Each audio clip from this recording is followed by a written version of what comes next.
እና በቃ በጣም ኃይለኛ ስም ማጥፋት ነበር የነበረው። በእውነት አትስሟቸው እንደዛ ያሏችሁን ሰዎች።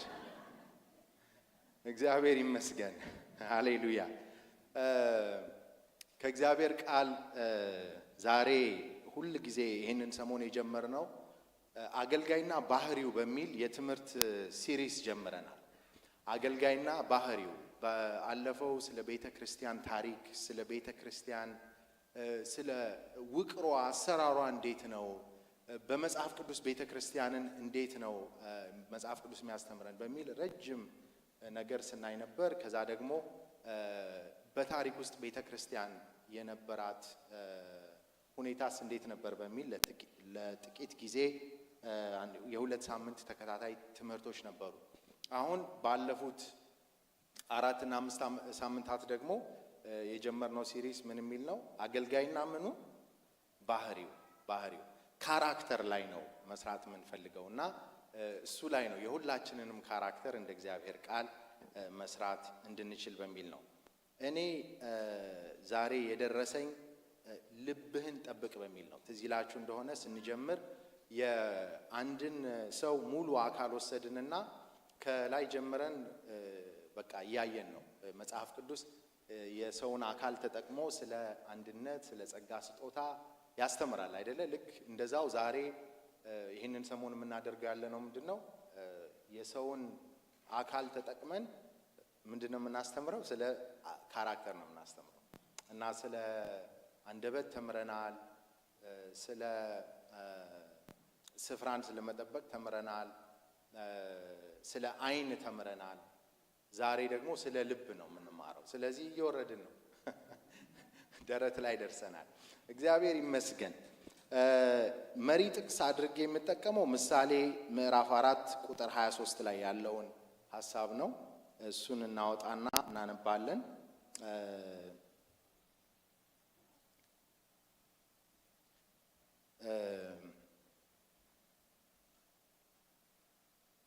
ከዛ በፊት ድሮ እንደ መግቢያ ከሆነኝ ይሄንን ልጠቀምበትና እቀጥላለሁ።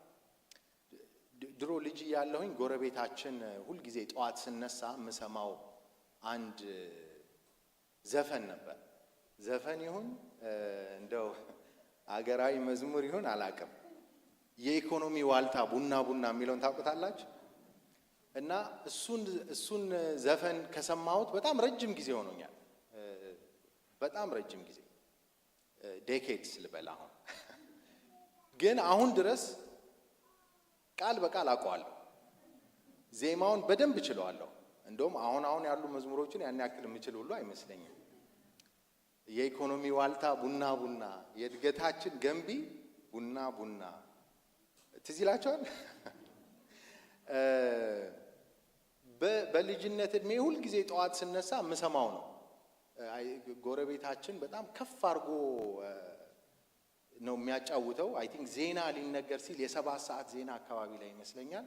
ልክ የቡና ሪፖርት ተብሎ ቡና ታጥቦ የተቀሸረ ቡና ይሄን ያክል ምናምን የሚባልበት ላይ ይሄንን ይናገራሉ። እና ሁል ጊዜ ይሄንን አስባለሁ። ለምን ይሄንን እንዳልኩ በኋላ ላይ ኮንቴክስቱን ነግራቸዋለሁ። እንቁምና እንጸልይ፣ የእግዚአብሔርንም ቃል እናንብብ።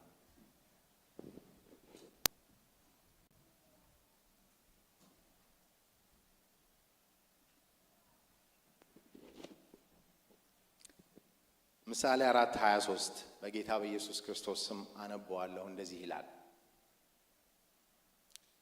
ከሁሉ በላይ ልብህን ጠብቅ የሕይወት ምንጭ ነውና። በሌላ ትርጉም አነበዋለሁ፣ አጥብቀህ ልብህን ጠብቅ የሕይወት መውጫ ከእርሱ ነውና። አንድ ጊዜ ሁላችንም እንበለው እስኪ፣ ከሁሉ በላይ ልብህን ጠብቅ የሕይወት ምንጭ ነውና። እንጸልያለን። የዘላለም አምላክ ቅዱስ እግዚአብሔር ሆይ በጌታ በኢየሱስ ክርስቶስ ስም ስለዚህ ጊዜ እጅግ አድርገን እናመሰግንሃለን። ጌታ ሆይ አንድ ነገርን አወቅን፣ አንተ ታማኝ ነህ። እግዚአብሔር አምላክ ሆይ አንተ ደግ ነህ፣ ቸር ነህ። እግዚአብሔር ሆይ ይሄ በህይወት ዘመናችን ሁሉ ሊበቃን የሚችል ስንቅ ነውና እናመሰግንሃለን። እግዚአብሔር ሆይ አንተ መልካም አምላክ ነህ። በመናልፍበት ሁሉ መደገፍ ታውቅበታለህ። እግዚአብሔር አምላክ ሆይ በዘመናት መካከል ማንንም ጥለህ አታውቅም። የእንደገና አምላክ ስምህ ይባረክ። እንወድሃለን፣ እናከብርሃለን። እድሜያችንን ሁሉ እናገለግልሃለን። እግዚአብሔር አምላካችን ሆይ ከዚህ ቀጥሎ የሚኖረንን የቃል ጊዜ ሁሉ አንተ ተረከብ። እንደኛ ድካም ሳይሆን እንዳንተ ብርታት ይሁንልን።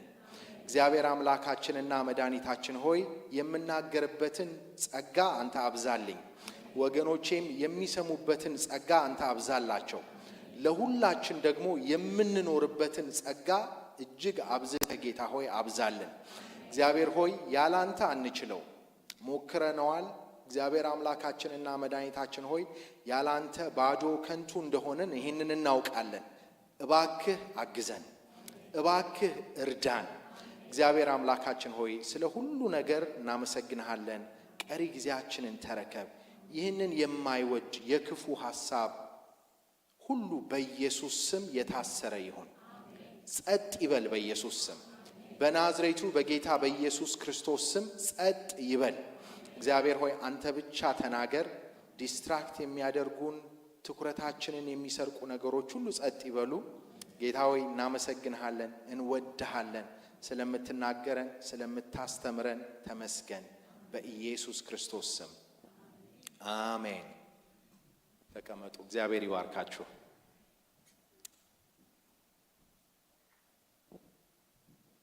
ልብህን ጠብቅ በሚል ርዕስ ነው የምንነጋገረው።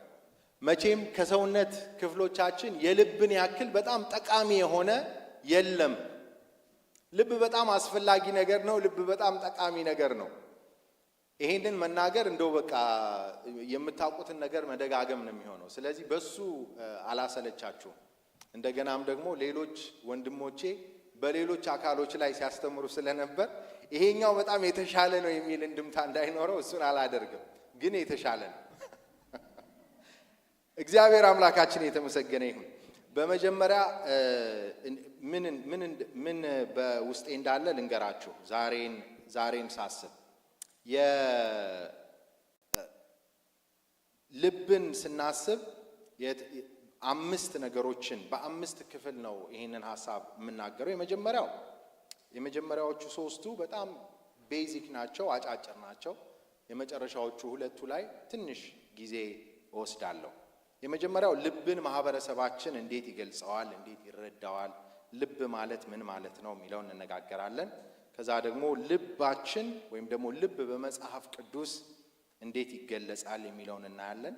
በሶስተኛ ደረጃ ልባችንን መጠበቅ ምን ማለት ነው፣ ልብህን ጠብቅ ስንባል ምን ማለት ነው የሚለውን እናያለን። አራተኛ ለምን ልባችንን መጠበቅ ያስፈልገናል የሚለውን እናያለን። በአምስተኛ ደረጃ ልባችንን እንዴትና ከምንድን ነው የምንጠብቀው የሚለውን እናያለን። ስለዚህ አምስቱን ጥያቄዎች ለመመለስ ነው ጥረት የምናደርገው። ምናልባት በተለያየ ሁኔታ ከአምስቱ አንዱን ካልመለስኩ you can hold me accountable። እግዚአብሔር አምላካችን የተባረከ ይሁን። ልብ በማህበረሰባችን እንዴት ይገለጻል? ልብን ማህበረሰባችን እንዴት ይረዳዋል? የ1951 የከሳቴ ብርሃን ተሰማ የአማርኛ መዝገበ ቃላት እንደዚህ ብሎ ይገልጸዋል። ልብ ወይም ልቡናን እንዲህ ብሎ ይገልጸዋል። ማህደረ ጥበብ፣ የጥበብ ባህር፣ ልዩ ልዩ የጥበብ ስሜት ከሱ የሚገኝበት፣ የተረሳ ነገርን ማግኛ ነፍሳዊ ረቂቅ አካል ወይንም ደስታ፣ ሐዘን፣ ትካዜ፣ ፍርሃት፣ ድፍረት፣ ቁጣ፣ ትዕግስት በየጊዜው እየተፈራረቁ የሚሰሙት አካል ብሎ ይገልጸዋል። በዘመናዊው ዓለም ልብን እንግዲህ አማርኛው ልብን እንዲህ ይገልጸዋል። በዘመናዊው ዓለም ደግሞ በታሪክ ውስጥ ስታዩ ስለ ልብ ያለው አንደርስታንዲንግ በጣም ኢቮልቭ እያደረገ እየተለወጠ እያደገ እየተቀየረ ነው የመጣው። አሁን ባለንበት ዘመን ልብ የፍቅር ተምሳሌት ተደርጎ በብዙ ይታወቃል አይደለ? በብዙ ይወሰዳል። የሚፈቀረው በልብ ነው ይሉናል አይደል? በቃ ሁሉ የፍቅር ነገር ያለበት ላይ ሁሉ የልብ ቅርጽ ይቀመጣል። አንዳንዴ ደግሞ ጦር የወጋው ልብ እኔ እሱ አይገባኝም። ጦር የወጋው ልብ ግን እንደሱ ነው። ልብን እንደዛ ይገልጸዋል። ልብ የጀግንነት ማሳያም ደግሞ ተደርጎ ይወሰዳል። አሜን አለ የሆነ ሰው። እሺ ይሁን። ልብ የለውም ሲባል ምን ማለት ነው? ፈሪ ነው ማለት ነው አንድ ሰው። ወይም ደግሞ አያስተውልም፣ ይዘነጋል ማለት ነው ልብ የለውም ሲባል። ልብ የውሳኔ ጭምር ደግሞ ማሳያ ነው። የቁርጠኝነት ጭምር ማሳያ ነው። እንደውም አንድ የድሮ ግጥም አለ። ያውና ዛማዶ ፍሪዳው ተጥሏል፣ ቢላዋው ደንዞ ልብ አልቆርጥ ብሏል። ልብ አልቆርጥ አለ ነው፣ ቅኔ ነው። የእንትን ቢላዋው ደንዞ ልብ አልቆርጥ ብሏል። በቃ በጣም የውሳኔን ኃይለኛ የሆነን ቆራጥነትን ማሳያ ነው። በተጨማሪ ልበ ሙሉ ሲባል ምን ማለት ነው? ኮንፊደንት፣ በራሱ የሚተማመን፣ በራሷ የምትተማመን ማለት ነው። ልበ ደንዳና ሲባል እሱን ትርጉም ታውቁታላችሁ። ልበ ሰፊ ይባላል፣ ልበ ቢስ ይባላል፣ ልበ አውልቅ፣ ልበ አድርቅ፣ እነዚህ ሁሉ ይባላሉ። በተደጋጋሚ የምንጠቀምባቸው ዘይቤያዊ አባባሎች ናቸው። ግን አይ ቲንክ ዓለም ልብን ስትረዳው የሆነ ውስጣዊ ማንነት እንደሆነ አድርጋ ነው የምትረዳው አይደል? ዓለም ስለ ልብ ስታወራ፣ በአማርኛም ስለ ልብ ስንነጋገር ይሄ ከደረታችን ውስጥ በብዙ አጥንቶች ተከቦ ያለውን አካል እያለን አይደለም የምንለው። ስለምንድን ነው የምናወራው? ያ ደስ ይለኛል። ልዩ ልዩ የጥበብ ስሜት ከሱ የሚገኝበት ማህደረ ጥበብ፣ የጥበብ ባህር፣ የተረሳን ነገር ማግኛ ነፍሳዊ ረቂቅ አካል ነው የሚሉት ከሳቴ ብርሃን ተሰማ። እግዚአብሔር ይመስገን። በመጽሐፍ ቅዱስስ ልብ እንዴት ነው የሚገለጸው? ልብ እንደ አካል ብልት ተገልጧል። እሱን አንነጋገርም። እሱ አይደለም ነጥባችን። ወንድማችን ዘላለም መንግስቱ የአማርኛ መጽሐፍ ቅዱስ መዝገበ ቃላት አሁን በቅርቡ 2023 ላይ ያሳተመው ገጽ 55 እና 56 ላይ ሄዳችሁ ብታዩ እንዲህ ብሎ ዲፋይን አድርጎታል። ልብን የማስተዋል፣ የመረዳት፣ የመለየት፣ የጥበብ፣ የእውቀት፣ የአሳብ፣ የስሜት፣ የፈቃድ መገለጫ የሆነው የሰው ማንነት ብሎ ይገልጸዋል። አይደንቲቲ ነው ብሎ ይገልጸዋል። ልብ የሰው ልጅ የሚከውናቸው የሚያካሂዳቸው ማናቸውም አይነት መንፈሳዊ ድርጊቶች ሁሉ ዋነኛ ማዕከል ነው። ማስተዋልን፣ መረዳትን፣ ለይቶ ማወቅን፣ የጥበብና የእውቀት፣ የምክርና የተግሳጽ፣ የሐሳብ ማህደርን፣ የእምነት፣ የስሜት ፈቃድ፣ የትህትናና የትዕቢት ምንጭ የሆነ የሰው ውስጠኛ አካል ነው። ውስጠኛ ማንነት ነው። ልብ ስንል የምናወራው ስለ ሰው ልጅ ማንነትና የውስጥ ዝንባሌ ነው። ስንጠቀልለው ከሳቴ ብርሃንንም ወንድማችን ዘላለም መንግስቱንም መጽሐፍ ቅዱስ ላይ ያሉ ሐሳቦችን ሁሉ ይዘን ስንጠቀልል ልብ ስንል የሐሳብ፣ የስሜት፣ የእውቀት፣ የፈቃድ፣ የትውስታ ወይም የትዝታ፣ የስነ ምግባር ማዕከል የሆነ የውስጠኛውና የእውነተኛው ማንነታችን ነው። ውስጠኛውና እውነተኛው ማንነታችን ነው። ለምን እውነተኛ አልክ ትሉ ይሆናል። የውጪ የሰውነት ክፍላችን ሐሰተኛ ነው ወይ ለምትሉኝ መልሴ አዎ ነው። የእግዚአብሔር ቃል ውበት ሐሰት ነው፣ ደም ግባትም ምንድን ነው ይላል? ከንቱ ነው ይላል። ስለዚህ ውጫዊ የሆነው ነገር ሁሉ ሐሰት ነው። ሐሰት ነው ሲባል ይለዋወጣል፣ ቋሚ አይደለም። እግዚአብሔር አምላካችን የተባረከ ይሁን። ስለዚህ ልብ ይሄ ነው። መጽሐፍ ቅዱስ ላይ ጥቅሶችን የምትፈልጉ ሰዎች፣ መያዝ የምትፈልጉ ሰዎች ዘፍጥረት 6:5፣ ሁለተኛ ዜና 26:16፣ አስቴር 7:5፣ ኢሳይያስ 29:13፣ ኢሳይያስ 44:18፣ ማቴዎስ 5:8፣ ሉቃስ 18:4፣ ሮሜ 10። እሺ አንድ ሁለቱን ከያዛችሁ ይበቃችኋል ብዬ ሮሜ 10:10፣ ሁለተኛ ቆሮንቶስ 9:7 ከጊዜ ጋር እየሮጥኩ ስለሆነ ነው። ዘፍጥረት 6:5፣ ሁለተኛ ዜና 26:16፣ አስቴር 7:5፣ ኢሳይያስ 29:13፣ ጥቅሶቹን ሄዳችሁ መመልከት ትችላላችሁ። ከዛ ከነዚህ ከተናገርኩት መግለጫ ጋር ካልተስማማችሁ መነጋገር እንችላለን ከስብከት በኋላ። በሶስተኛ ደረጃ ያነሳነው ጥያቄ ልባችንን መጠበቅ ማለት ምን ማለት ነው? መሪ ጥቅሳችን ጋር እንሄዳለን። ምሳሌ 4:23 ከሁሉ በላይ ልብህን ምን አድርግ? ጠብቅ፣ የሁሉ ምንጭ ነውና። አጥብቀህ ልብህን ጠብቅ፣ የሕይወት መውጫ ነውና። እግዚአብሔር አምላካችን የተመሰገነ ይሁን። የኒው ላይፍ ትራንስሌሽን NLT የሚሉት guard your heart above all else for it determines the course of your life ይላል። በቃ ሕይወትህን ሁሉ ምን ያደርገዋል? ይወስነዋል፣ ዲተርሚን ያደርገዋል። ስለዚህ ልብህን ጠብቅ። ልብን መጠበቅ ማለት ምን ማለት ነው? ልብን መጠበቅ ማለት ልብን መሸሸግ ማለት ነው። መጋረድ ማለት ነው። መከላከል ማለት ነው። ልብን መቆለፍ ማለት ነው።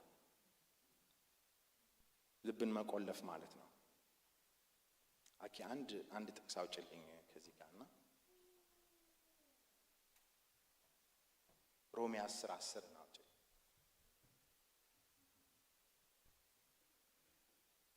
አይ በእኔ ስም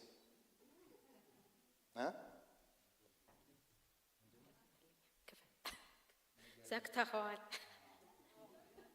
ምን ሆኗል? ተዘግቷል።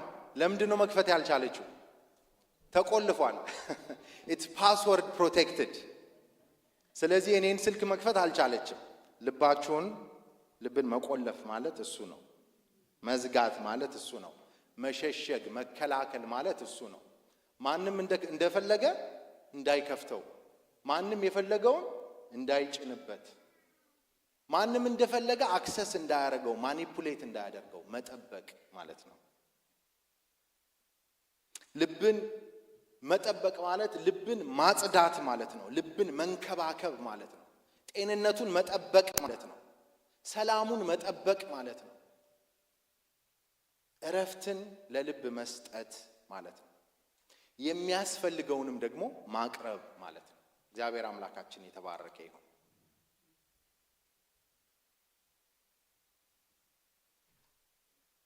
አራተኛ ልብን ለምንድን ነው መጠበቅ የሚያስፈልገን? ለምን ልባችንን መጠበቅ ያስፈልገናል?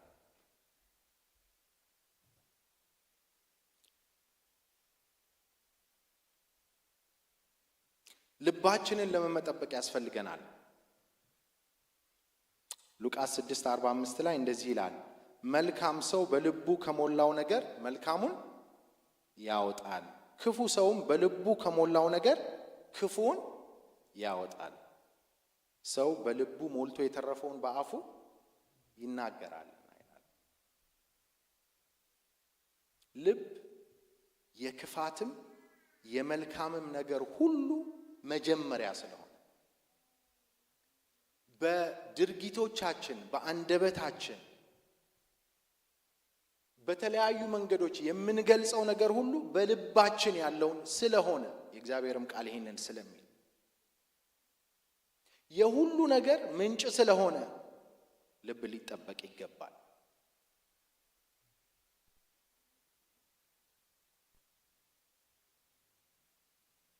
ስንዴ ዘርቶ ጤፍን የሚጠብቅ የለም አይደል? ስለዚህ በልብ ውስጥ ያለው እሱ ነው የሚዘራው፣ የሚበቅለው፣ የሚታጨደው፣ የሚሰበሰበው። ስለዚህ ልብ የክፋትም የመልካም ነገር ሁሉ ምንድነው? ምንጭ ነው። ስለዚህ ልብ ሊጠበቅ ይገባል። ኢትስ ሶ ፕሬሺየስ። ሁለተኛ ልብ ውስጣዊ አካል ነው አለን አይደል? ውስጣዊ አካል ነው። ሰዎች በውጫዊ ነገራችን ሰዎችን ልናታለን እንችል ይሆናል። ከሰዎች እይታ ልናመልጥ እንችል ይሆናል። እግዚአብሔር ግን ልብን ነው የሚያየው። ሰው ፊትን ያያል፣ እግዚአብሔር ግን ልብን ያያል። አንደኛ ሳሙኤል 16:7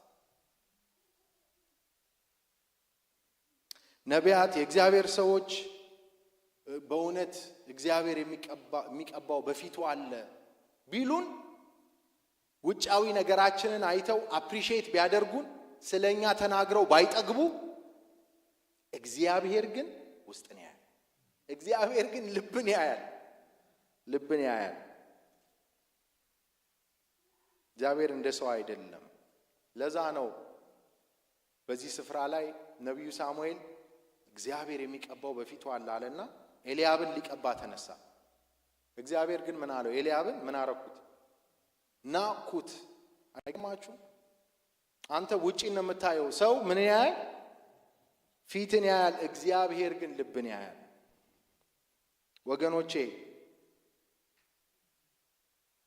በሰው ፊት በጣም ሊወደድ የሚችል የሚመስል ማንነት ኖሮ እግዚአብሔር ግን ሊንቀን ይችላል። እግዚአብሔር ይርዳን።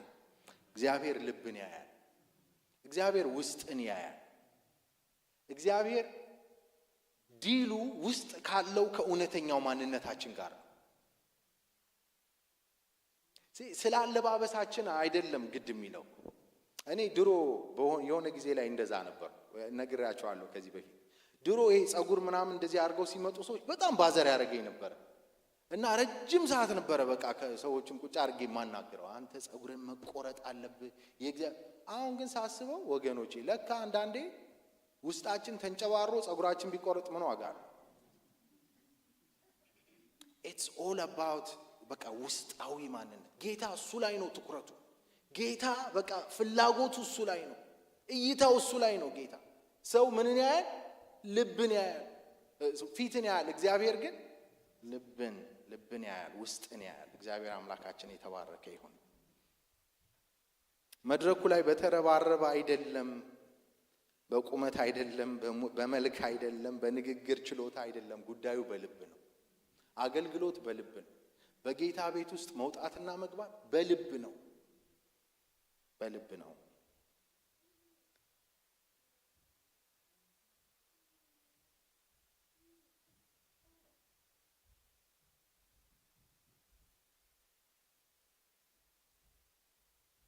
ዋናው ልብ ነው፣ ፊት መቅደም አይደለም። ስለዚህ ይሄን ያክል በጣም ክሪቲካል ነው ልብ። የእግዚአብሔር እይታ ልብ ላይ ስለሆነ አንድ የጥላሁን ጉግሳ የጫማ ማስታወቂያ ነበረ። ትዝ ይላችሁ እንደሆነ የሉዲ ቀለም ማስታወቂያ ትዝ ይላችኋል። ምንድነው የሚያሳየው? ሰውየው ይሮጣል፣ በጣም ይሮጣል። ከኋላ አንበሳ ያባረረዋል እና በጭቃ ውስጥ በአፈር ውስጥ በምናምን ውስጥ በቃ እየሮጠ ነው የሚሄደው እና መሃል ላይ በተቻለው ፍጥነት እየሮጠ መሃል ላይ ድምጽ ይገባል። የጥላሁን ጉግሳ ድምጽ ይገባል እና ምን ይላል? ማምለጥ ነው የሚበጀው፣ ለጫማው በኋላ ይታሰብበታል።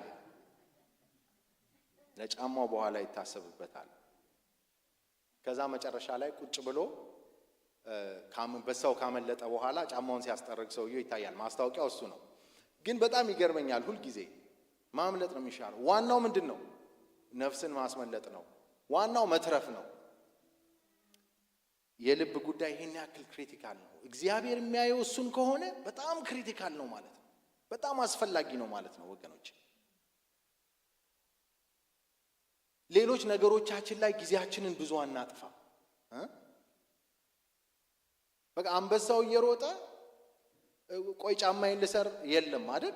ቆይ አለባበሴን ላስተካክል የለም። ቆይ ራሴን ልጠብቅ እንትኔን ላስተካክል እንደው አሁን እንዲህ ስሮጥ ሰዎች ቢያዩኝ ሩጥ በቃ አምልጥ ነው። ባገኘው አጋጣሚ አምልጥ ነው። እግዚአብሔር አምላካችን የተባረከ ይሁን። ሰው ፊትን ያያል፣ እግዚአብሔር ግን ልብን ያያል። ስለዚህ ስለ ልብ እንነጋገራለን።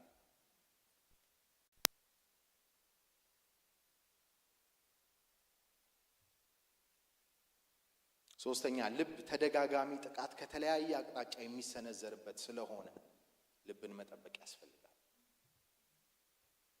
ማንም ብንሆን ምንም ብንሆን ካልጠበቅነው ቦታ ሳናስበው ባልጠበቅነው ጊዜ ልባችን ለአደጋ ተጋላጭ ነው። ሁልጊዜ ተጋላጭ። ስለዚህ ልብን መጠበቅ በጣም ያስፈልጋል።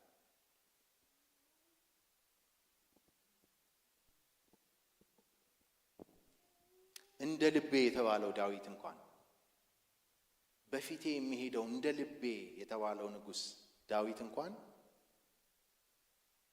የማይሆን ቦታ ተገኘና የማይሆን ስፍራ ተገኘና በልቡ ከፍ የማለት ስሜት ተሰማውና በኋላ ላይ ንጹሕ ልብን ፍጠርልኝ ብሎ ለመጸለይ በቃ። ማንም ከዚህ ነፃ የሆነ ከዚህ አደጋ ነፃ የሆነ ሰው የለም። ኢትስ አንደር ኮንቲኒየስ የሆነ ጥቃት ላይ ነው ልባችን።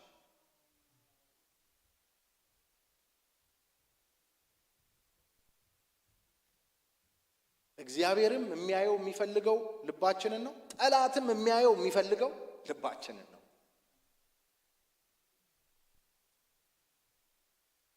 ስለዚህ ስለ ልብን መጠበቅ ያስፈልጋል። ልብ ተደጋጋሚ የጥቃት ሰለባ ስለሆነ። አራተኛ ልብ የመንፈሳዊው ዓለም ዓይን ስለሆነ ሊጠበቅ ይገባዋል። ልበ ንጹሖች ምንድናቸው ይላል የእግዚአብሔር ቃል? ብፁዓን ናቸው። ለምን? እስኪ በሉልኝ። ለምን ይላል? እግዚአብሔርን ያዩታልና። ስለዚህ እግዚአብሔር የሚታየው በንጹሕ ልብ ነው። ልብ ካልተጠበቀ፣ የልብ ንጽሕና ካልተጠበቀ እግዚአብሔርን ማየት አይቻልም።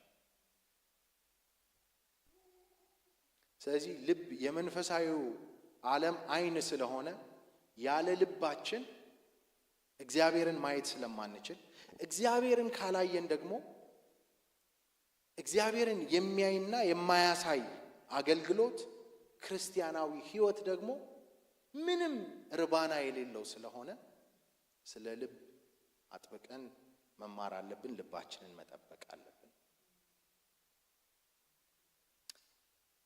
አምስተኛ ለምንድን ነው ልባችንን መጠበቅ የሚያስፈልገን?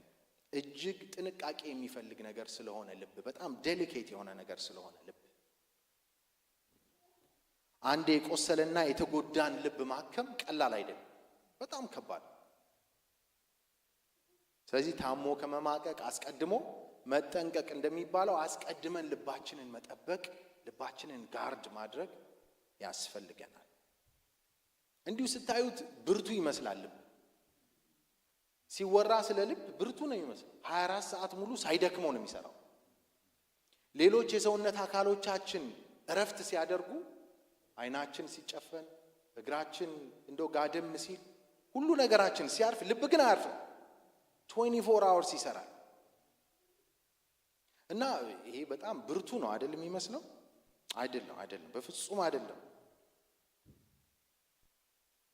አሰራሩ ብርቱ ይመስላል እንጂ ግን አይደለም። በጣም ተሰባሪ ነው። በጣም በቋፍ ያለ በቃ እንኳንም ዘንቦብሽ እንዲያውም ጤዛነሽ አይነት ነገር ነው።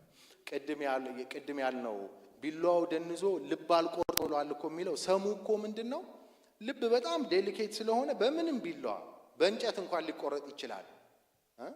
ግን ቢላዋው ከመደነዙ የተነሳ ቅቤ አይወጋም ነው አይደል የሚባለው? አንዳንዴ ከመደነዙ የተነሳ ልብ እንኳን አይቆርጥም ነው ሰሙ። ወርቁ ያው መወሰን አይችልም ነው።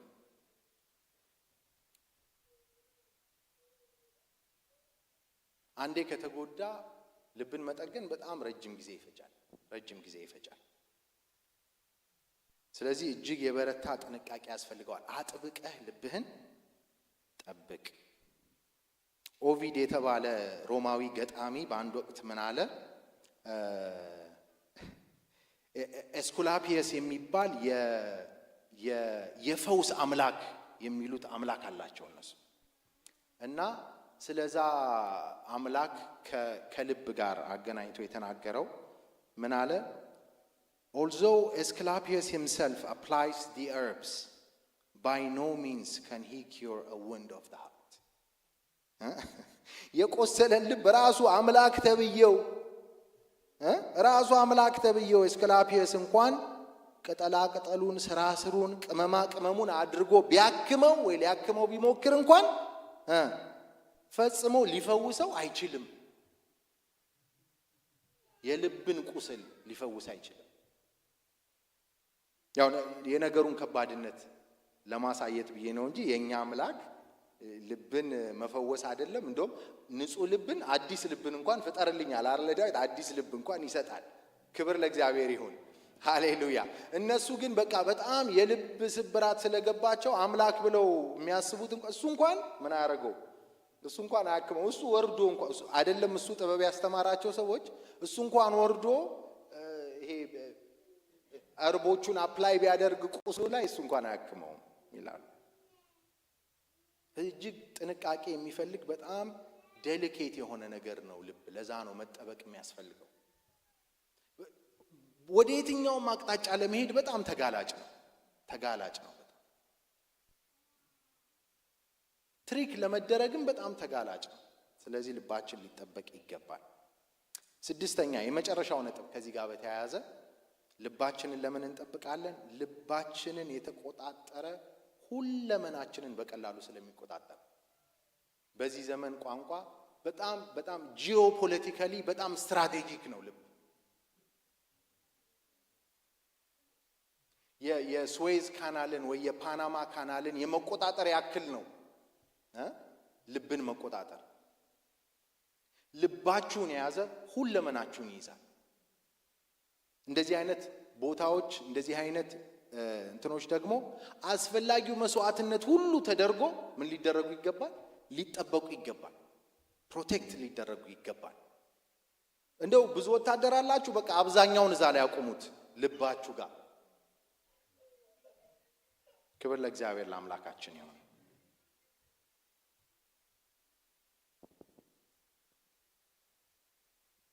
ታዲያ ልባችንን እንዴት ነው የምንጠብቀው? አምስተኛው ነጥብ ላይ ገብቻለሁ። አሁን የመጨረሻው ያልኩት ልባችንን እንዴትና ከምንድን ነው የምንጠብቀው?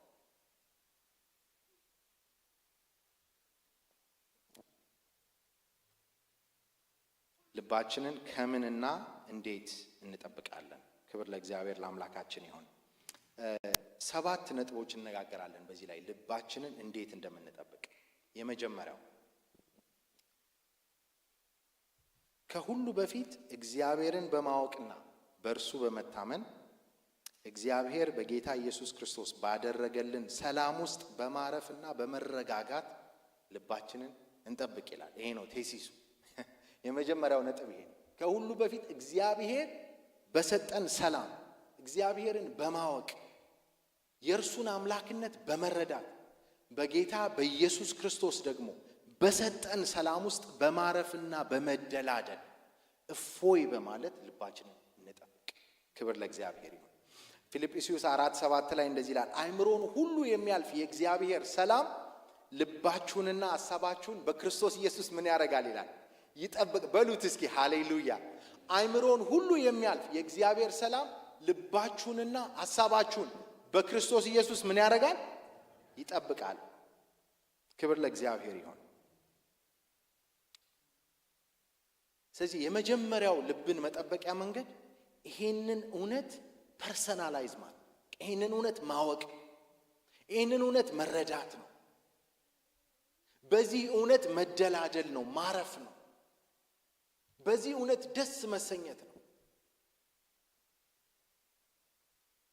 እረፉ፣ ተደላደሉ፣ ሰላማችሁ ይብዛ ወገኖች።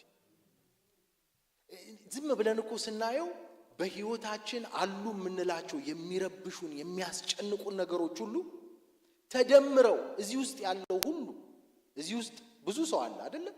ብዙዎቻችን ብዙ የሚያስጨንቁን ነገሮች አሉ። ይዘታቸው አይነታቸው የተለያየ ነው።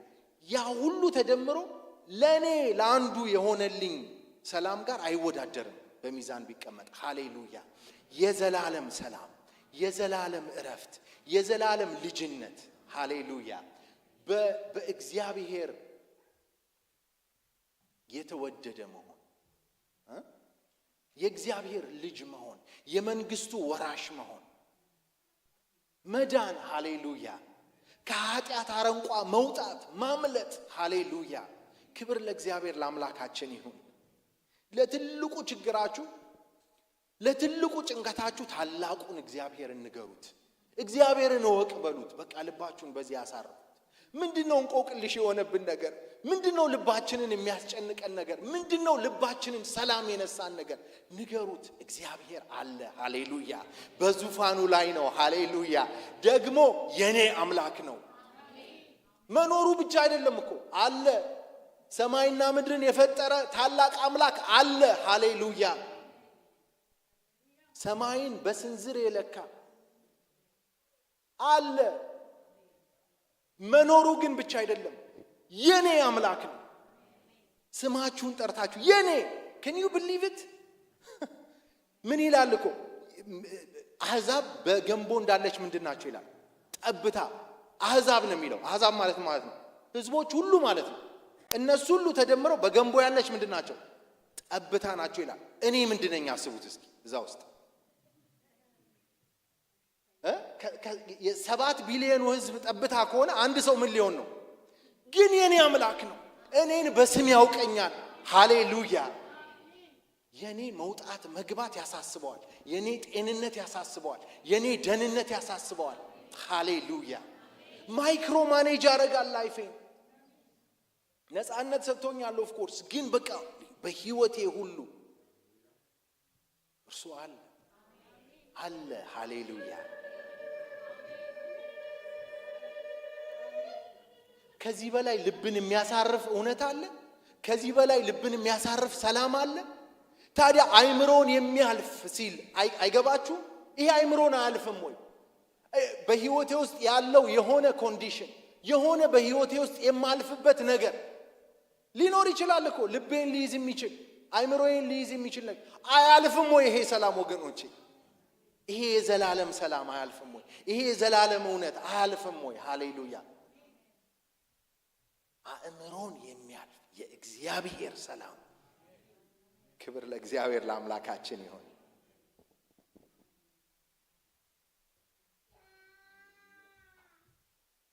በህይወታችን በጌታ በኢየሱስ ክርስቶስ የሆነልንን ሰላም፣ የሆነልንን እረፍት፣ የሆነልንን እፎይታ ሊያስረሳ ሊያስንቅ የሚችል ምንም አይነት ችግር፣ መከራ፣ ጥያቄ፣ እንቆቅልሽ፣ ሐዘን፣ ኢፍትሃዊነት ሊኖር አይችልም። በፍጹም ይበልጣል። መዳናችን ይበልጣል። ልጆች መባላችን ይበልጣል። ስለዚህ ይሄንን እረፍት፣ ይሄንን እውነት ለልባችሁ ንገሩት። ለሚያስቸግራችሁ ነፍሴ አታስጨንቅኝ አለ እኮ ዳዊት። ለምታስጨንቃችሁ ነፍሳችሁ ንገሯት። እወቂ ይሄንን እውነት፣ እግዚአብሔር አምላኬ ነው፣ የኔ አምላክ ነው። አንዳንዴ እኮ በቃ የሰማን ይሄን እውነት የተረዳን አልመስልም እኮ። አወጣት አገባባችን፣ ህይወታችን የምንመራበት አካሄድ እኮ ይሄን እውነት የተረዳን በፍጹም አንመስልም።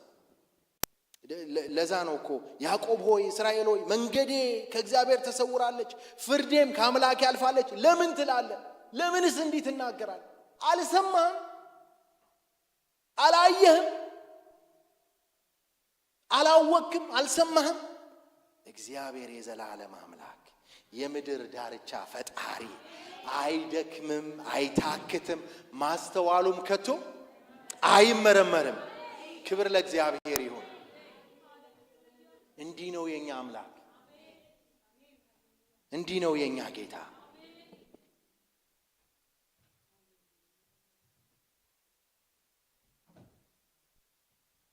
ምንድነው ውስጣችሁ የመጣ ጥያቄ የሚጭረው? ምንድነው ውስጣችሁን እየመጣ በኢንሴኪዩሪቲ የሚሞላችሁ? ንገሩት ይሄን እውነት ወገኖች። አትበቁም ለሚላችሁ ንገሩት።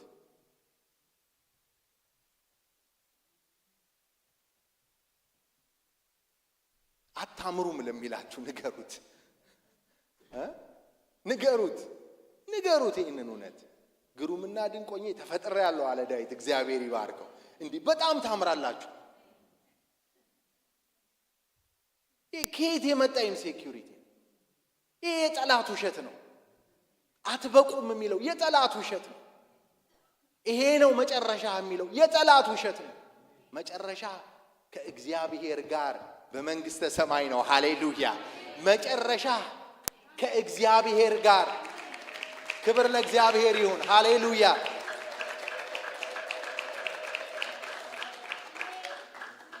መጨረሻችን ከሽማግሌዎች ጋር ከመላእክት ጋር ለንጉሱ መስገድ ነው። ሃሌሉያ።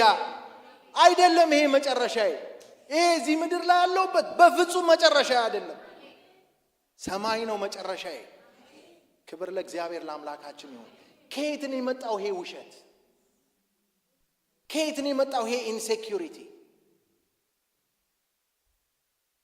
ልባችሁን ሰላም ስጡት። ግሩምና ድንቆኛ ተፈጥሬያለሁ። እግዚአብሔር ደግሞ ድንቅ ድንቅ የሆኑ ሐሳቦች አሉት ለኔ። ድንቅ ድንቅ የሆኑ ሐሳቦች አሉ። እንደውም ዳዊት ምን ይላል መሰላችሁ? ሐሳቦቹ እጅግ በዙብኝ ይላል፣ ከሰማይ ከዋክብት ሁሉ ይበዛሉ ይላል። እንዲህ ያለ አምላክ ነው ያላችሁ። አልሰማችሁም ወይ እናንተ?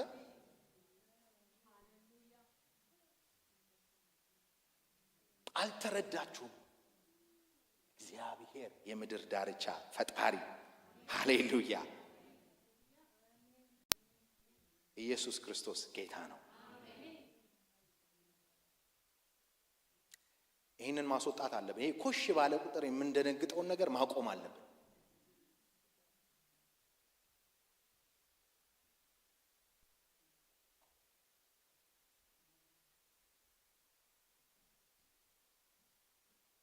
አንዳንድ ጊዜ እንደዚህ አይነት ውሸቶችን ከጠላት እንሰማና ልባችንን ጤና እንነሳታለን፣ እናስተናግድና ጤና መንሳት ብቻ አይደለም፣ የሆነ ነገር ማሳየት ማስመስከር ያለብን ይመስለናል። ለሰዎች ራሳችንን ቫሊዴት ለማድረግ ራሳችንን ፕሩቭ ለማድረግ እኔ እኮ እንዲህ ነኝ ለማለት። ኧረ አይገባህም ወገን። እግዚአብሔር ወዶሃል። እግዚአብሔር መርጦሃል። እግዚአብሔር ልጄ ብሎሃል፣ ብሎሻል። That's all you need.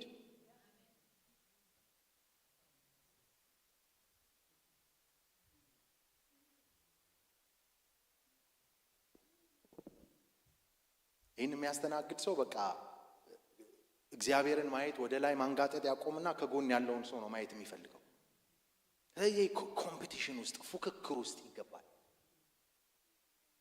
የኢንሴኪዩሪቲ መገለጫ ልብ ሳያርፍ ሲቀር፣ ልብ በተሰጠው እውነት ርፍ ሳይል ሲቀር፣ ሳይደላደል ሲቀር የሚመጣ ነገር ነው። እግዚአብሔር ታላቅ ነው። ሃሌሉያ። ስለዚህ ደግሞዋለሁ ቅድም ያልኩትን ከሁሉ በፊት እግዚአብሔርን በማወቅ በእርሱ በመታመን እግዚአብሔር በጌታ በኢየሱስ ክርስቶስ ባደረገልን ሰላም ውስጥ በማረፍና በመረጋጋት ልባችንን ምንናር እንጠብቅ። ሃሌሉያ። ሁለተኛ በእግዚአብሔር ቃል ራሳችንን በተደጋጋሚ በመመርመርና በመሙላት የልባችንን ጤንነት እንጠብቅ። ምን አልኩኝ? በእግዚአብሔር ቃል ልባችንን በተደጋጋሚ በመመርመርና በመሙላት የልባችንን ጤንነት እንጠብቅ። ዕብራውያን 4:12 እንደዚህ ይላል፣ የእግዚአብሔር ቃል ሕያው ነው የሚሰራም ሁለት አፍ ካለው ሰይፍ ሁሉ ይልቅ የተሳለ ነው፣ ነፍስንና መንፈስንም ጅማትንና ቅልጥምንም እስኪለይ ድረስ ምን ያደርጋል? ይወጋል። የልብንም ስሜትና ሐሳብ ደግሞ ምን ያደርጋል? ይመረምራል። ሃሌሉያ።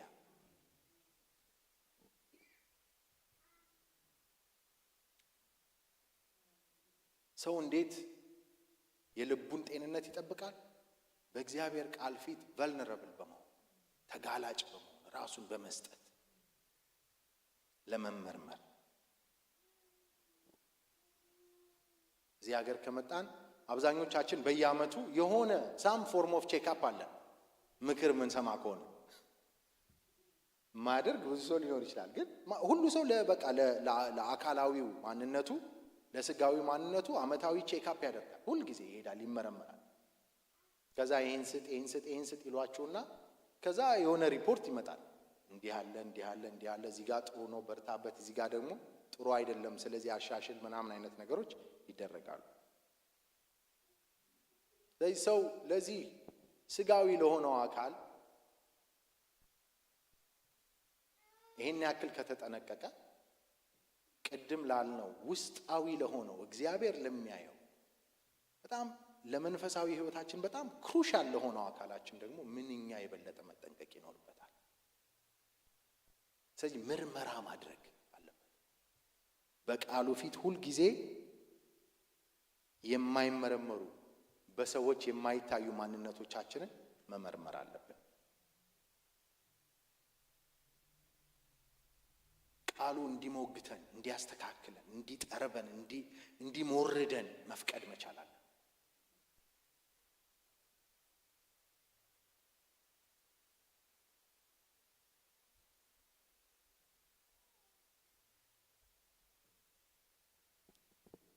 ምርመራ ያስፈልገናል። የማያቆም ቀጣይነት ያለው ምርመራ ያስፈልገናል። እግዚአብሔር አምላካችን ይርዳን።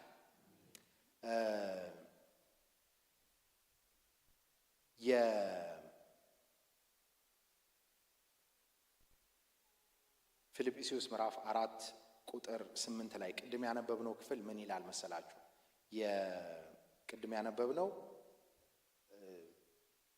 ቅድም ያነበብነው ምንድን ነው የሚለው? ስለ አእምሮን ሁሉ የሚያልፍ የእግዚአብሔር ሰላም ልባችሁና ሐሳባችሁን በክርስቶስ ኢየሱስ ይጠብቃል ይላል አይደል?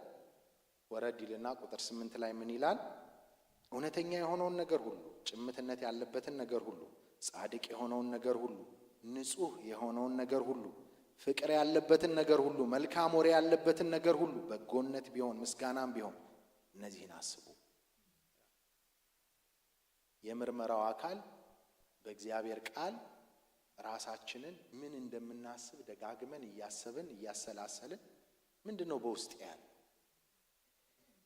ልቤ ውስጥ ያለው ምንድነው? ሪሊ ሌላ ሰው የማያውቀው፣ ከጎኔ ያለው ወንድሜ የማያውቀው፣ ከጎኔ ያለችው እህቴ የማታውቀው፣ እኔ ብቻ የማውቀው ምንድነው ልቤ ውስጥ ያለው?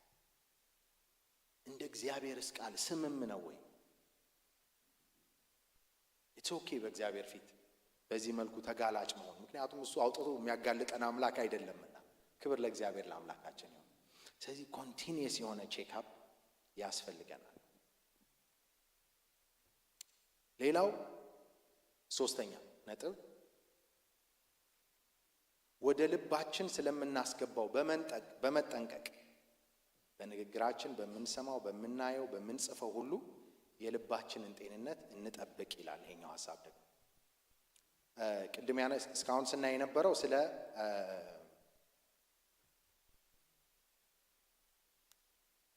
መጀመሪያ ላይ ያየነው እግዚአብሔርን በማወቅ ስለሚገኝ ሰላም ነው። ከዛ ደግሞ እንደ ቃሉ ነው ወይ ሐሳቤ በሚል ራስን በመመርመር ውስጥ ጤንነትን የልብን ጤንነት መጠበቅ ነው። ሶስተኛው ግን ወደ ልባችን ስለምናስገባው በመጠንቀቅ በጣም ዋችፉል በመሆን ጥንቁቅ የሆኑ ተመጋቢዎች በመሆን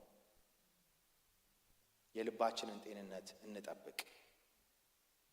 መልካም ያልሆኑ ነገሮች ወደ ልባችን ከገቡ በኋላ ልባችንን ይበክላል፣ የልባችንን ጤንነት ያበላሻል። መልካም ያልሆኑ ነገሮች ሁሉ ዛሬ ምንድነው ወደ ውስጣችን የምናስገባው? ምንድነው ኮንሱም የምናደርገው ኦን ዴይሊ ቤዚስ? ወደ ውስጣችን እንዲገባ የምንፈቅድለት ነገር ምንድን ነው? ንጹህ ነው? መልካም ነው? ጽድቅ ነው? እውነተኛ ነው? ጭምት ነው? መልሱን ለእናንተ ነው የምትወው ወገኖች። ንጹህ ነው? Is it clean? Is it righteous? ምንድነው ወደ ልባችን እንዲገባ የምንፈቅድለት ነገር?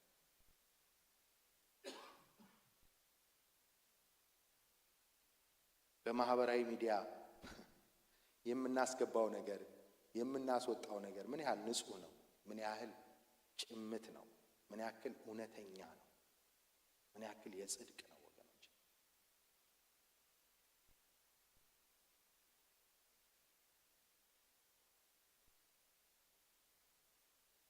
ልባችን ይህን ያክል ለመበከል፣ ለመበላሸት፣ ሰንከል ለማለት ይህን ያክል ተጋላጭ ከሆነ ምን ያክል አብልጠን ለልባችን መጠንቀቅ ይኖርብናል።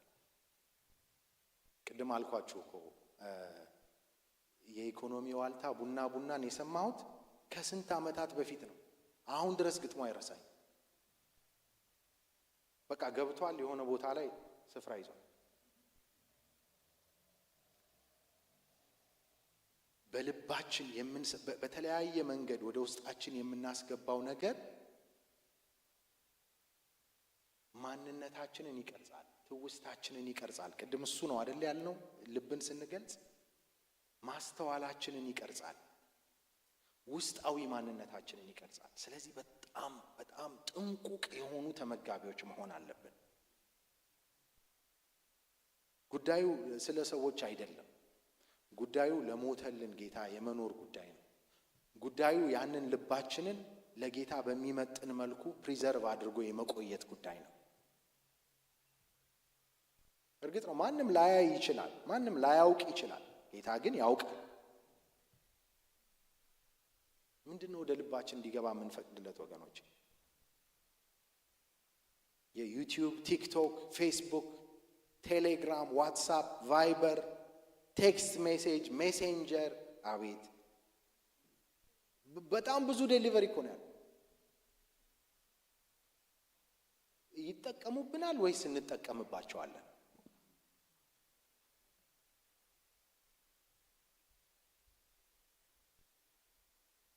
እነዚህን ሚዲየሞች ሰላም ባለበት፣ ንጹህ በሆነ፣ ጽድቅ ባለበት፣ ጭምት በሆነ መንገድ መጠቀምና መልእክትን ማስተላለፍ፣ እንደውም በዚህም ተጠቅመን ወንጌልን መስክረን እናውቃለን።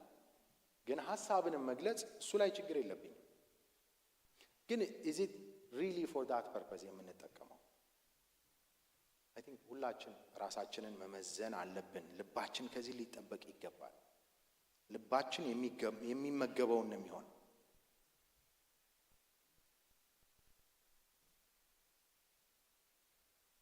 ሆድን በጎመን ቢደልሉት ጉልበት በዳገት ይከዳል ይባላል። በጎመን የሚወጣ ዳገት የለም። ልባችንም እንደዛው ነው። አንዳንድ ቬጂቴሪያንስ አይቀበሉትም ይሄንን ሀሳብ፣ ግን ደግመዋለሁ።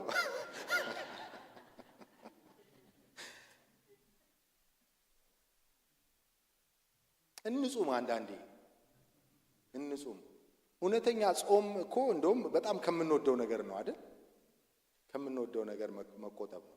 እስኪ በቃ የሶሻል ሚዲያ ሞራቶሪየም ብላችሁ 1 ዓመት በጣም ሪዲክለስ ሀሳብ ስለሆነ የሳቃችሁት 1 ዓመት እሺ፣ 1 ወር በቀን ጀምሩ፣ በሳምንት ጀምሩ። ግዴላችሁም፣ ይጠቅማል። እኔ አንድ ሰው አውቃለሁ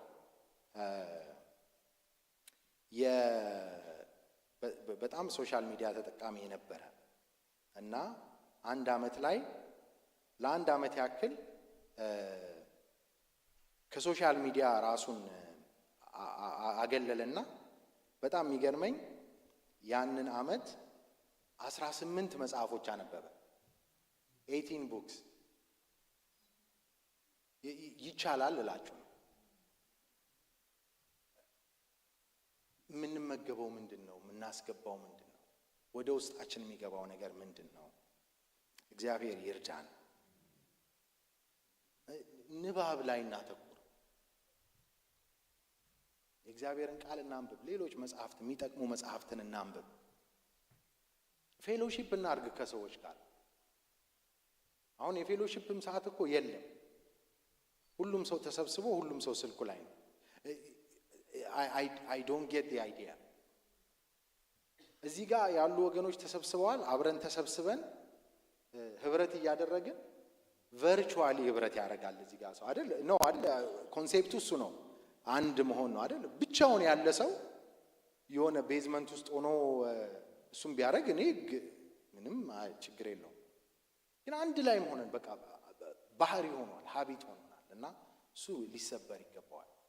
በዚህ መንገድ ወደ ልባችን የሚመጣው ነገር ሁሉ ጤነኛ ስላልሆነ እግዚአብሔር አምላካችን ይርዳን እና ደግሞ ንጹህ ይሁን፣ የጽድቅ ይሁን፣ ጭምት ይሁን የእግዚአብሔር ቃል እንደሚለን እግዚአብሔር አምላክ የተመሰገነ ይሁን። 4ኛ የሐዘን፣ የምሬት፣ የጸጸት፣ የጭንቀት እንዲሁም የተለያዩ ስሜቶቻችንን በትክክለኛው መንገድ አቅጣጫ በማስያዝ ልባችንን ከምሬትና ከመቆሸሽ ልንጠብቅ ይገባል። የሐዘን፣ የምሬት፣ የጸጸት፣ የጭንቀት ይሄ ስሜቶቻችንን እንደሚገባው ቻናል በማድረግ እንደሚገባው አቅጣጫ በማስያዝ እንደሚገባው በማሰማራት ይህንን ልባችንን ከምሬት ከመቆሸሽ ልንጠብቅ ይገባል። በሕይወታችን በተለያየ ሁኔታ ከሰዎች ጋር እንጋጫለን። የተለያየ አይነት ነገሮች ይፈጠራሉ። እንበሳጫለን፣ እንናደዳለን፣ እናዝናለን፣ ቅር እንሰኛለን፣ እናጠፋለን። ስህተታችን ሲገባን ደግሞ እንጸጸታለን። ይህ በጣም ተፈጥሯዊ ያለ ነገር ነው። እንዲህ ያለ ስሜት ሁላችንም ተሰምቶን እናውቃለን። በዚህ አልፈን እናውቃለን። እንዲህ አይነት ስሜት ተሰምቶት የማያውቅ ሰው አለ? ከነዚህ አንዱም ተሰምቶኝ አያውቅም ወይ ደግሞ ሁሉም ተሰምቶኝ አያውቅም አንዳንዱ የሚል ሰው አለ? እንደዛ የሚል ሰው ካለ መጨረሻ ላይ ለመላእክት የተዘጋጀ ራሱን የቻለ ፕሮግራም አለ። ስለዚህ ወደ ኋላ ቀሩ። ይሄ በሁላችን ውስጥ የሚያልፍ ነገር ነው። ሁላችን እነዚህን ስሜቶች ኤክስፔሪየንስ እናደርጋቸዋለን። ዋናው ነገር እነዚህ ስሜቶች ውስጥ ተዘፍቀን አለመቆየት፣ እነዚህ ስሜቶች ወደ ውስጥ ገብተው የልብ ምሬትና የልብን ማደፍ እንዳያመጡ፣ እንደዚህ አይነት መንገድ ውስጥ እንዳይከቱን መጠንቀቁ ላይ ነው። ክርስቲያን መቆጣቱ ችግር የለው። ሜቢ አንድም አንገርን መግለጫ መንገድ ይሄ ሊሆን ይችላል፣ ቁጣ ሊሆን ይችላል፣ ማስወጫ መንገድ። ግን በቁጣችን ፀሐይ ሊገባ አይገባም። ቁጣችን ልባችንን ሊያስመርረውና ከመቆየት አንጻር ልባችንን ሊያቆሽሸው ደግሞ መፍቀድ የለብንም።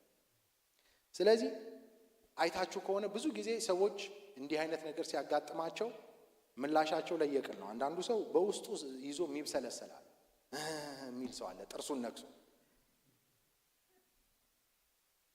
አንዳንዱ ጮሆም ቢሆን ይወጣለታል። እንደሱ አይነቱ ሰው ለሚጮህበት ሰው ጥሩ ባይሆንም ለራሱ ግን ጥሩ ነው። አትሊስት ያወጣዋል።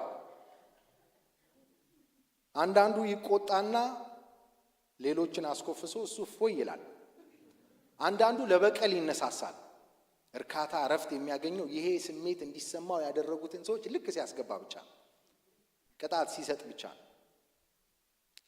ስለዚህ ወገኖቼ እንደ ክርስቲያኖች ከዛም በላይ ደግሞ የእግዚአብሔር የመንግስቱ ካህናት እንደሆንን የእግዚአብሔርን መንግስት ለማገልገል እንደምናስብ ሰዎች በአጠቃላይ እንደ ክርስቲያኖች ስሜታችንን በትክክለኛው መንገድ አቅጣጫ ማስያዝ መቻል አለብን።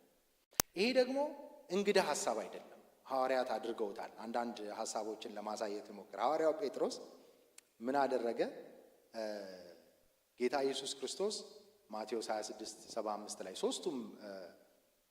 ሶስቱ ወንጌላት ጽፈውታል። ያልጻፈው ሐዋርያው ዮሐንስ ብቻ ነው። ምን ይላል ማቴዎስ ላይ? ጴጥሮስም ዶሮ ሳይጮህ 3 ጊዜ ትክደኛለህ ያለው የኢየሱስ ቃል ትዝ አለው። ወደ ውጭም ወጥቶ ምን አደረገ ይላል? አለቀሰ ብቻ ነው የሚል መራራ ለቅሶ አለቀሰ ይላል። አንዳንዴ የጸጸት ስሜት፣ የሐዘን ስሜት ሲሰማን አልቅሱ። ኢትስ ኦኬ ቱ ክራይ። አልቅሱ። በእግዚአብሔር ፊት ሄዳችሁ እየየ በሉ። ትንሽ በኢትዮጵያውያንና በኤርትራውያን ወንዶች ፊት ይህን መናገር ከባድ ነው በጣም። መቼ ማልቀስ ሞት ነው የሚመስለን አይደል? ሞት ነው የሚመስለን። ወንድ ልጅ አያለቅስም እየተባለን ያደግነው። እኔም በአቅሜ ልጄን ወንድ ያለቅሳል ምናምን ብዬ ተቆጥቼ አውቃለሁ። ይህ ሀሳብ እስኪገባኝ አንድ ወቅት ደበበ ሰይፉ፣ በጣም ታዋቂው ገጣሚ ደበበ ሰይፉ ምን ብሎ ገጠመ? አትሳቀስ በሉኝ ግድ የለም ከልክሉኝ፣ የፊቴንም ጸዳል አጠልሹት በከሰል፣ የግንባሬን ቆዳ ስፉት በመደዳ፣ ጨጓራ አስመስሉት ግድ የለም አትጫወት በሉኝ፣ ዜማዬን ንጠቁኝ ይላል። ዘፈኔን ነው የሚለው፣ ዜማዬን አልኩት። አትጫወት በሉኝ፣ ዜማዬን ንጠቁኝ፣ ግድ የለም ብቻ አታልቅስ አትበሉኝ፣ ብቻ አትጮህ አትበሉኝ ይላል። ለራሴ የተጻፈ ደብዳቤ የግጥም መድብሉ ላይ ለቅሶ it's a really good way of letting things go። ውስጣችን ያለውን የታመቀውን ነገር በቃ ማውጫ። አረ እንደው የፈለገ ይሆናል እኔ በሰው ፊት አላለቅስም የምትሉ ጸጋዬ ገብረመድህን ደግሞ ወንድ ልጅ ብቻውን ነው የሚያለቅስ የሚል አንድ ግጥም አለ። እንደው ብቻችሁንም ሁኑ በሰው ፊትም ሁኑ I really don't care፣ ግን አልቅሱ። it's okay። ሐዘን ሲሰማችሁ፣ ጸጸት ሲሰማችሁ፣ ልባችሁ ሲከብድባችሁ እንደ አንድ ሪሊዝ ማድረጊያ ሜካኒዝም አድርጉት። ሐዋርያው ጴጥሮስ ምን አረገ? ምርር ብሎ አለቀሰ ይላል። እናንተ ሐዋርያው ጴጥሮስን ከዚህ ለቅሶ በኋላ ያለውን ሐዋርያው ጴጥሮስን አታውቁት። በአንድ ስብከት 3000 ሰው የሚጨምር በድፍረት ባለቆች ፊት በመንግስታት ፊት የሚናገር ያ የፈራውን በታናናሾች ፊት የካደውን ጌታ በነገስታት ፊት ሊናገርለት አላፈረም። እሱ ብቻ አይደለም፣ ተዘቅዝቆ ሊሰቀልለት ወደደ፣ ፈቀደ። በጸጸት በሐዘን ውስጥ ዝም ብለን አንዳከር፣ እናውጣው። እግዚአብሔር ይርዳን። በውስጣችን ይዘን ከምንብሰለሰል የልቤ ለምንለው ሰው እንናገር፣ ሼር እናድርግ፣ አገልጋዮችን አማክሩ።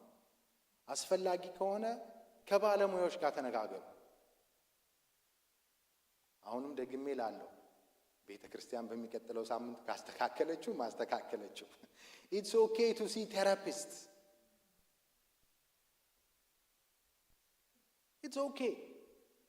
ልክ ሌላ ነገራችንን ሲያመን ሄደን እርዳታ እንደምንጠይቀው በጣም ስንጨነቅ በእግዚአብሔር ፊት ማልቀስ፣ በእግዚአብሔር ፊት መሆን መልካም ነገር ነው። ከዛም ሲያልፍ የባለሙያ እርዳታ መጠየቅ መልካም ነገር ነው። ዋነኛው መንገድ ግን በዛም ይሁን በዚህ ግን ነገሮችን መልቀቅ መማር መቻል አለብን። ነክሰን መያዝ ማቆም መቻል አለብን። መልቀቅ መልመድ አለብን። ሐዋርያው ጳውሎስ ሁለተኛ ጢሞቴዎስ ምዕራፍ 4 ላይ በጣም ነው አንጀቴን የሚበላው። ሁለተኛ ጢሞቴዎስ ምዕራፍ 4ን ሄዳችሁ ስታነቡ የኑዛዜ መልእክት ነው የሚመስለው።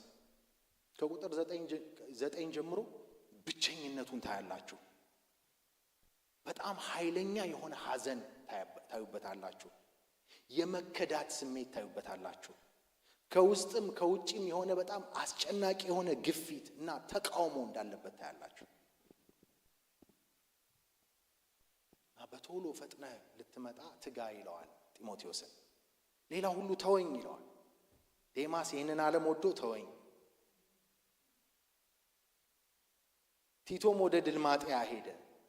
በቃ ተውኝ፣ ሁሉም ብቻዬን ስናገር እንኳን አብሮኝ የሚቆም ሰው አጣሁ። ኃይለኛ የምሬት የኑዛዜ ምዕራፍ ነው። ሄዳችሁ ከ9 በኋላ ያለውን ብታነቡት እንዴት አድርጎ ግን ራሱን ከምሬት እንደጠበቀ ስታዩ በጣም ይገርማቸዋል። ሐዋርያው ጳውሎስ 4 ነገሮችን አደረገ። የመጀመሪያው ጻፈ። አይገርማችሁም? የተሰማውን ነገር ቁጭ አለና ጻፈው። ቲቶ ላይ ይሄን ዓለም ወዶ ተወኝ ጻፈው። he let it out። ውስጡ ይዞ እየተብሰለሰለ አይደለም፣ አወጣው እና ይልቁንም ደግሞ ለእኛም መማሪያ የሚሆን ነገር አገኘን ዛሬ። እንደዚህ አይነት መልቀቂያ ማስወጫ ሜካኒዝም ሊኖረን ይገባል ሁላችን። ሁለተኛ የተሰማውን ነገር ለወንጌል ጓዱ በመንፈስ ልጁ ለሆነው ለጢሞቴዎስ ተነፈሰው፣ አወጣው አይደል? ሼር አደረገ። እኔ እንደውም በቶሎ ወደ እኔ እንድትመጣ ትጋ የሚለው ቁጥር 9 ላይ ያለውን እኔ ሳነበው ከኮንቴክስቱ አንጻር ሳነበው ቶሎ ናልኝ አይነት ነው። በቃ I really need you፣ በጣም ታስፈልገኛል። ሁለተኛው ይሄ ነው። ሶስተኛው ከሁሉ በላይ ደስ የሚለው ደግሞ በእግዚአብሔር ታመነ። በሰዎች በመከዳት ውስጥ ሰዎች ትተውት ብቻውን እንደተውት ሲያስተውል የእግዚአብሔርን ቅርብነት አየበት። እንደዚህ ይላል፣ ዳሩ ግን የስብከቱ ሥራ በእኔ እንዲፈጸም አሕዛብ ሁሉ እንዲሰሙት ጌታ በእኔ አጠገብ ሆኖ አበረታኝ። ሃሌሉያ። ከአንበሳም አፍ ዳንኩኝ፣ ጌታም ከክፉ ነገር ሁሉ ያድነኛል፣ ለሰማያዊው መንግሥት ይጠብቀኛል። ቅድም ያልነው ያ የዘላለም ሰላሙን ሲጠብቅ አያችሁ። ለሰማያዊው መንግሥት ይጠብቀኛል፣ ለእርሱ ከዘላለም እስከ ዘላለም ክብር ይሁን። ሃሌሉያ። ክብር ለእግዚአብሔር ለአምላካችን።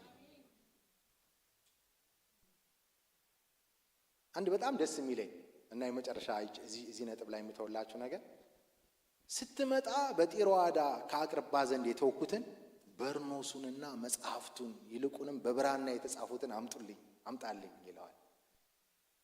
የምወዳቸውን ነገሮች አምጣልኝ፣ እነዛ ውዶቹን ነገሮች አምጣልኝ። በርኖሱን አምጣልኝ። I just want to feel comfortable። መጽሐፍቱን አምጣልኝ፣ ሪኢነርጃይዝ ማድረግ እፈልጋለሁ። በተመሳሳይ ሁኔታ ስናልፍ ብዙ ጊዜ የሰው ልጅ ዲፎልት የሆነው ነገሩ ራሱን መጣል። በሐዘን ውስጥ፣ በመከዳት ውስጥ፣ በእንደዚህ አይነት ስሜት ውስጥ ሲያልፍ ሰው መጀመሪያ የሚያደርገው ራሱን ይጥላል። መጎዳታችንን እያሰብን በምሬት ውስጥ እንቆያለን፣ መስመር እንስታለን። ግን ከመቼውም ጊዜ በላይ እንደውም እንዲህ አይነት ስሜት ሲሰማን በርኖሱን አምጡልኝ እንበልና በቃ የክት ልብሳችንን ለብሰን እንውጣ፣ ራሳችንን ትሪት እናል። እግዚአብሔር አምላክ የተመሰገነ ይሁን። ራሳችንን አንጣል። እናቶች እንደው ደስ ያላለ ስሜት ሲሰማችሁ የምትወዱትን አገር ልብስ የዛን ቀን አውጥታችሁ ልበሱ። የምትወዱትን ሽቶ ተቀብታችሁ ውጡ የዛን ቀን። እንደዛ ነው ያደረገው ሐዋርያው ጳውሎስ። የምወደው በርኖሱን አምጣልኝ፣ ደግሞ እነዛን የብራናዎቹን መጽሐፍት አምጣልኝ።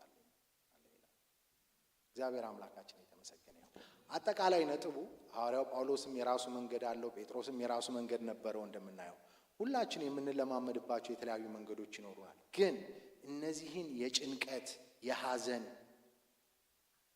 የተስፋ መቁረጥ፣ የጸጸት ስሜቶች አውጥተን ቻናል የምናደርግበት አቅጣጫ የምናስይዝበት የራሳችን ልምምድ ግን ያስፈልጋል። እግዚአብሔር አምላክ ይርዳ። ክብር ለእግዚአብሔር ይሁን። አምስተኛ ነጥብ እርግጠኛ ባልሆነው ነገር ላይ ቶሎ ብዬ ሮጬንም አልፈው እነዚህ አምስተኛ እርግጠኛ ባልሆነው ጉዳይ ላይ ቅድመ እሳቤ ውስጥ ከመግባት ወይም ከመገመት አስዩም ከማድረግ ያልገባንን ነገር በመጠየቅና በማጣራት ልባችንን እንጠብቅ። በጣም አንድ እኔ ከታዘብኩት በዚህ ዘመን የሰውን ልጅ ልብ ከሚጎዳ ነገር አንዱ ግምት ነው። ግምትና ጥርጣሬ እንዴት መጥፎ ነገሮች መሰሏቸው። በጣም ነው የምንገምተው፣ በጣም ነው የምንጠረጥረው። ሐሳቦች የሆነ ሐሳብ እንሰማለን፣ የተሸረፈ ሐሳብ። በሱ ሐሳብ ላይ ተነስተን በቃ የሆነ ቲዮሪ ዘርግተናል፣ የሆነ ታሪክ ሰርተናል በራሳችን። በቃ we have a story። እና አንዳንዴ እነሱን ታሪኮች ደግሞ ደጋግመን ለራሳችን እንነግራቸውና ያየናቸው ሁሉ ይመስለናል፣ ያለፍንበት ሁሉ ይመስለናል። ግን ወደ ኋላ ዞር ብላችሁ ስታዩት አብዛኛው ነገር በባዶ ራሳችን እየሞላን እየሄደ በጎደለው በግምት እየሞላን።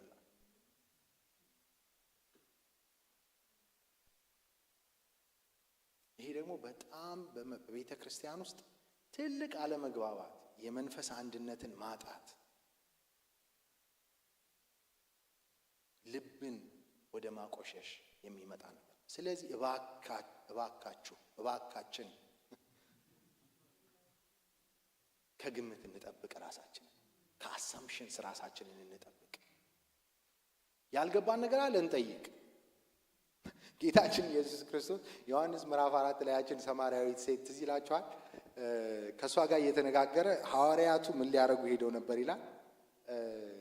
ምግብ ሊገዙ ሄደው ነበር ይላል። እና ሲመጡ ከእሷ ጋር እያወራ አገኙት እና ከሴት ጋር በመነጋገሩ ተደነቁ ይላል። ነገሩ እዚህ ጋር ነው የሚጀምረው። ነገር ግን ይላል ምን ትፈልጊያለሽ ወይም ስለምን ትናገራታለህ ያለ ማንም ሰው አልነበረም። ጸጥ ነው ያሉት፣ በውስጣቸው ነው ያዙት። ከዛ ሴቲቱ እንስራዋን እዛው ትታ ጉዴን የነገረኝን ልትል ወደ ከተማ ገባች። ሰው ሁሉ እየመጣ ሲመጣ እንጀራ ሊገዙ ነው የሄዱት። እንጀራ ገዝተው መጥተዋል። ጌታ ሆይ ና ብላ አሉት። ና ብላ ሲሉት አይ እናንተ የማታውቁት የምበላው መብል ለኔ አለኝ አላቸው። አልገባቸው። ጌታ ይባርካቸው። አልገባቸው። ያልገባው ሰው ምንድን ነው የሚያደርገው? ይጠይቃል። ጌታ ሆይ ምን ማለት ነው? ይሄ ነገር ጠጠረብን፣ ከበድ ያለ ነው። ምን ማለት ነው? እና የማይታይ የሚበላ ነገር ብሎ ከመጠየቅ ይልቅ ምን አሉ? ቅድም እዛ ጋር ከሴት ጋር ሲነጋገር አይተውታል። አይ በቃ የሚበላው አንድ ሰው አምጥቶለታል አለ። አሰምሽንስ በባዶ ሲሞሉ ታያቸው። ጌታ ውስጥን ያውቃል። ስለዚህ ምን አላቸው? የሚያስቡትን የሚነጋገሩትን አወቀና እኔ የላከኝን ፈቃድ ማድረጌ ነው መብሌ መጠጤ ብሎ ነገራቸው። የአባቴን ፈቃድ ማድረግ ብሎ ነገራቸው። እኛ ጌታ አይደለንም፣ አናውቅም። ስለዚህ አንድ ሰው የሚሰማውን አውቄ ያንን ስለሚሰማው ጥያቄ መልስ ልሰጥ አልችልም።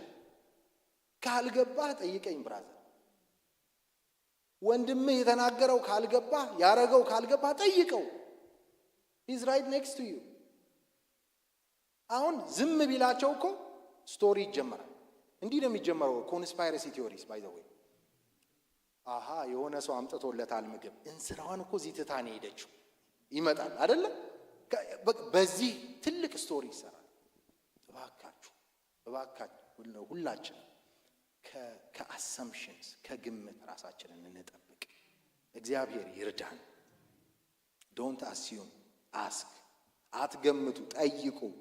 በባዶ አትሙሉ፣ ጠይቁ። ስድስተኛ ከሰዎች ጋር ባለን መስተጋብር ረጅም ርቀት ተጉዘንም ቢሆን ሰዎችን ለመረዳት በመሞከር ልባችንና የልባችን አንድነት እንጠብቅ። ከሰዎች ጋር ባለን ሪሌሽንሽፕ ረጅም ርቀት መሄድ፣ ሰዎችን ለመረዳት ጥረት ማድረግ። ሁሉ ነገር ስለኛ አይደለም። ሁሉ ነገር ስለኛ አይደለም። የሚነገረው የሚደረገው ነገር ሁሉ ስለኛ አይደለም። we're not the center of the universe። የነገሮች ሁሉ አስኳል፣ የቀስቶች ሁሉ ኢላማ፣ የሁሉም ነገር ባለመብትኛ አይደለም። በጣም 7 ቢሊዮን ህዝብ አለ በምድር ላይ እና አንዳንድ ነገሮች ስለ እነሱ ናቸው። it has nothing to do with you።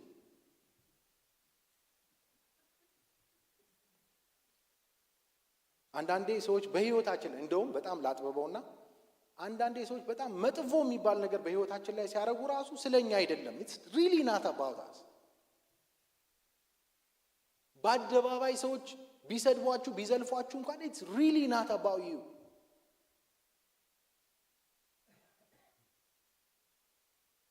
ከእናንተ ይልቅ ስለዛ ሰው ነው ድርጊቱ የሚናገረው።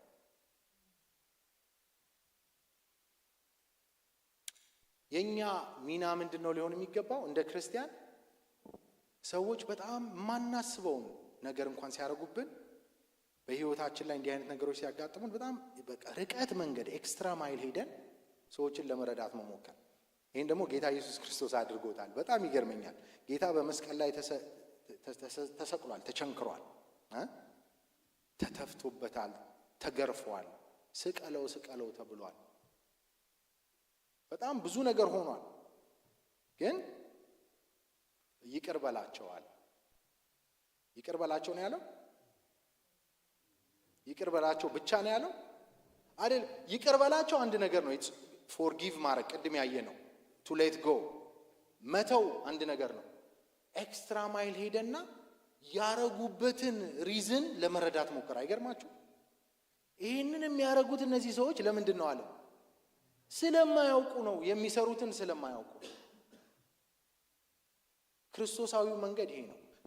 ሰዎች በህይወታችን ላይ ከሰዎች ጋር ባለን ግንኙነት በተቻለን መጠን ሰዎቹ የሚያደርጉትን ድርጊት ብቻ ሳይሆን ከጀርባቸው ምንድን ወንድሜን እንዲህ እንዲሆን ያደረገው ምንድን፣ እህቴን እንዲህ እንድትሆን ያደረጋት ምንድን ብለን ማሰብ ይሄ ክርስቲያናዊ የሆነው ነገር ነው። እግዚአብሔር አምላካችን የተባረከ ይሁን። እስጢፋኖስም ይህንኑ ደግሞታል።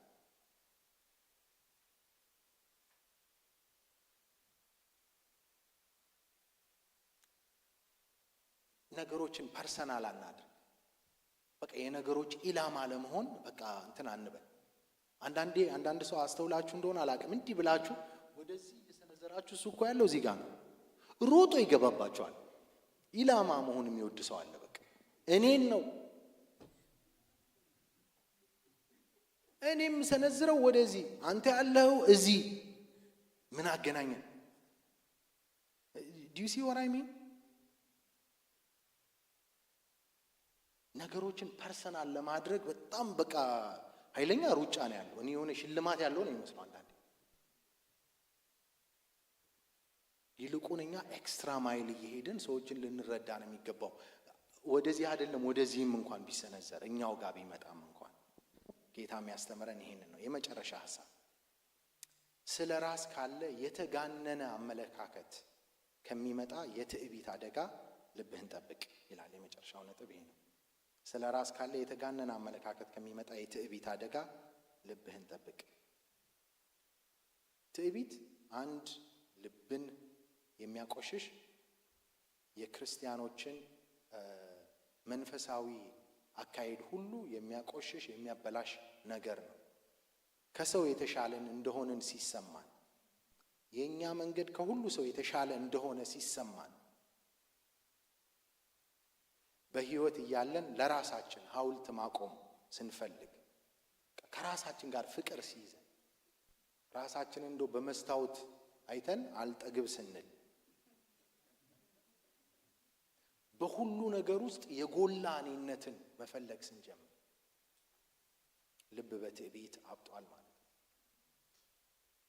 ሁሉም ሰው የሆነች የትዕቢት ዘር አለበት። መጠኑ ነው እንጂ የሚለያየው። እኔ የለብኝም የሚል ሰው ካለ እሱ እንደውም በጣም አለበት። ይህንን በጣም መከላከል አለብን። በጣም መከላከል አለብን። ከግሪክ ከሚቶሎጂ መካከል ይሄ የናርሲሰስ ታሪክ በጣም ይገርመኛል። ናርሲሰስ በጣም ቆንጆ የሆነ ወጣት ወንድ ነበር እና እንደውም ለእናቱ የመጣ ትንቢት ነበር ይባላል። ይሄ ሰውዬ ራሱን እስካላየ ድረስ በጣም ኃያል ይሆናል የሚል። እንደ አጋጣሚ ራሱን በውሃ ውስጥ አየው። አንድ እንዴ አለ፣ እንዲህ አምራለሁ እንዴ አለ። እና በቃ ራሱን በማድነቅ በራሱ ተስቦ ራሱን እያንቆለጳጰሰ በቃ ሁለመናውን እየተናገረ እዛው ጋር በቃ ቆሞ ቀረ። መንቀሳቀስ አልቻለም። he couldn't move። እና ይሄ እንትኑ አፈ ታሪክ ነው፣ የግሪክ አፈ ታሪክ ነው። እና አፈ ታሪኩ የሚያልቀው እዛው ጋር ውሃው ጋር ራሱን እያየ በረሃብና በጥማት ሞተ ነው። እና ከሱ ነው ይሄ ናርሲሲዝም የሚባለው ነገር የሚመጣው። አንዳንዴ በቃ ስለ ራሳችን ተናግረን የማንጠግብ ስንሆን፣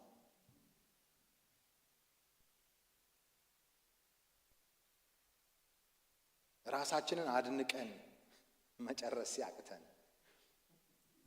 ገድላችንን ተርከን መጨረስ ሲያቅተን፣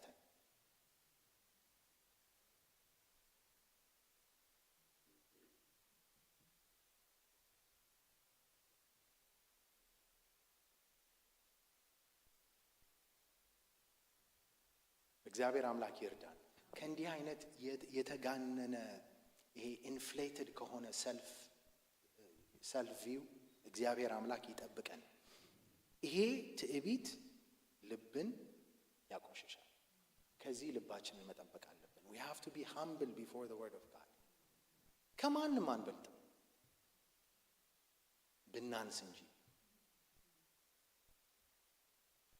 ወንድማችን ደግሞ ከኛ እንዲሻል መቁጠር ይገባናል። እህታችን ከኛ እንድትሻል መቁጠር ይገባናል። እግዚአብሔር አምላክ ይርዳን። ልባችንን እንጠብቀው ወገኖቼ።